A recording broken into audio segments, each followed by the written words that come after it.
আসসালামু আলাইকুম রহমতুল্লাহ। Hello viewers, আজকে আমি চলে আসলাম যে আমের গুজাল খাওয়ার জন্য কুন্দল ডাঙ্গাপাড়ায়।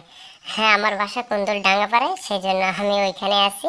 আমি কোথাও যাইনি। আজকে এই ভিডিওটার কারণ হচ্ছে আমরা সবাই মিলে প্ল্যান করছিলাম যে আমপাড়ায় গুজাল খাবো। সেই জন্য আমরা আমপাড়ায় গুজাল খাচ্ছি। এখানে মজা হচ্ছে যে এখানে মজা করার কারণে আমরা কিন্তু আমের গুজাল করছি, কেন কি সবাই বাইরে থাকে। কেউ যদি এখানে যদি আসে তখন কিন্তু আমরা তাদেরকে ডাকি। রাস্তা থেকে কেউ যদি যায় তখন আমরা বলি কি আসো খেয়ে যাই একসঙ্গে, সবাই মিলেমিশে খাবো, হাসি মজা করব, এটাই না আনন্দের বিষয়। তা আমরা আম কাটতেছি, আম কাটতে কাটতে আমি খাইতে আছি, কিন্তু সবাই বলতেছে তুই ভাই শুধু খেয়ে নেয়। তখন মাহিম বলতেছে দাঁড়া আমি একটু মশলা ঢালে দিই, তাহলে ঝালেতে খাইতে পারবে না। সেই জন্য ও বের করলো ঝাল আর মশলা, ওগুলা রেডি করে দেয়। আমি বলতেছে একটু দিয়ে দিই। তা আমি বললাম যে আচ্ছা দিয়ে দাও, তা দিলে অনেক ভালোই লাগবে। তখন আমরা এখানে কথা বলতে বলতে মিরাজ বলতেছে যে কালো গেঞ্জি পরে আছে, তো বলতেছে ভাই অনেক ইয়ে করতেছে। আর এইখানে আমি একটু শয়তানি মজা করলাম মাহিমের সঙ্গে। মাহিম হয়ে গেল অবশ। অবশ হওয়ার পর বলতেছে ধুর এগুলাকে শয়তানি মায়ের উপর মায়ের, সবাই মায়ের কারণে সবাই পালাই গেল। আমি দিয়ে দিলাম একটু ঝালের সঙ্গে মিষ্টি।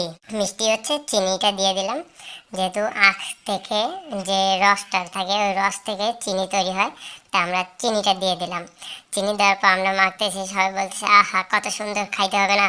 তা তখন আরেকজন বলতেছে আমাদেরকে কেউ দাওয়াত দেয়নি, তাও আমরা চলে আসলাম। বলতেছে দাওয়াতের কোনো দরকার নেই, আমরা এখানে মিলে সবাই মিলে খাবো, তা তোমরা বসো। তা এখানে মিরাজ বলতেছে বাবারে কি সুন্দর হয়েছে জাদু, খাইতে অনেক সুস্বাদু লাগবে। তা মাহিম বলতেছে একটু উঠে খাই। তখন মাহিম বসে পড়লো, একবার খাওয়া দাওয়া শুরু। তখন একজন দুইজন করে খাইতে খাইতে সবাই মিলে খাওয়া দাওয়া শুরু করলাম। শুরু করার পর বলতেছে অনেক সুন্দর লাগছে। তাই দেখতে পাচ্ছেন যে মেয়েরাজ এখন পর্যন্ত বসেনি। কেন বসলো না আমি জানি না। ও বলতেছে আগে সবাই খাক। এই নেলসিয়ার মতো খাইতে এসে এই মাহিম গোলকিপার, এই মাহিম খাচ্ছে। তারপরে এইখানে অনেকজনে খাচ্ছি, প্রায় 6-7 জন মিলে। কেন কি 6-7 জন মিলে কোনো দিন আমরা খাই না, কিন্তু ছোটো বাচ্চাগুলো মিলে খাই। তা আপনারা সবাই দেখতে পাচ্ছেন যে আমরা সবাই মিলে এবার ছোটো জুনিয়র কেউ নেই, সবাই মিলে একবারে খাচ্ছি। তা বলতে দেখতে পাচ্ছেন যে আমার হাতে অবস্থা কী ছিল, অনেকগুলো ঝোল। তারপর ঝোল নিয়ে কারাকারি হয়েছিল। মাহিম তো শয়তানি করে খাইতে আছে। তাই খাওয়ার সময় আমি বলতেছি এরকম খাওয়ার সময় শয়তানি করা যাবে না, তো ভালো মতো খাও।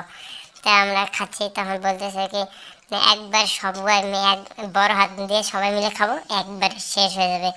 তখন বলতেছেন এইরকমভাবে খেলে কেউ কি ভালো হবে? তা যাই হোক কোথা থেকে আনছে আম আনছি, মানুষের গাছ থেকে পাড়ায় নিয়ে আসছিলাম। আমি খাচ্ছি, কিন্তু আমারও গাছের কিছু ছিল। তো ওই গাছ থেকে আমি অনেক কাঁচা মিঠা আম একবারে হয়, তো ওই আমটা খাইতে অনেক সুস্বাদু।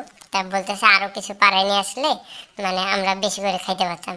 তো এখানে মাহিম অনেক কথা বলতেছে। বলার পর আমি বললাম কি মেয়েরা কীভাবে খায়? মেয়েরা তো বলছে ওয়াও হেবি সুন্দর।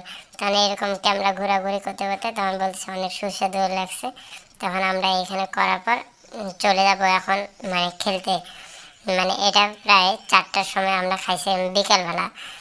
পরে খাওয়ার পর বলতেছে এখন ঝোল অনেকগুলা। তখন বলতেছে কে খাবে না খাবে। এর নাম হচ্ছে স্বপ্নের বলতেছে অনেক সুস্বাদু। দাওয়াত কেউ দেয় নাই, কিন্তু আসে খাওয়া দাওয়া শুরু। এই মাহিম এইখানে আসে খাওয়া দাওয়া খাচ্ছে, কিন্তু সবাই টানাটানি উঠে গেছে, বলতেছে আমি খাবো আমি খাবো। ঝোলগুলা সবচেয়ে সুন্দর হয়েছে। তাই এখানে আসার পর আমি বলতেছি আমি খাবো না, ধরো ক্যামেরাটা ধরো আমি একটু খাই।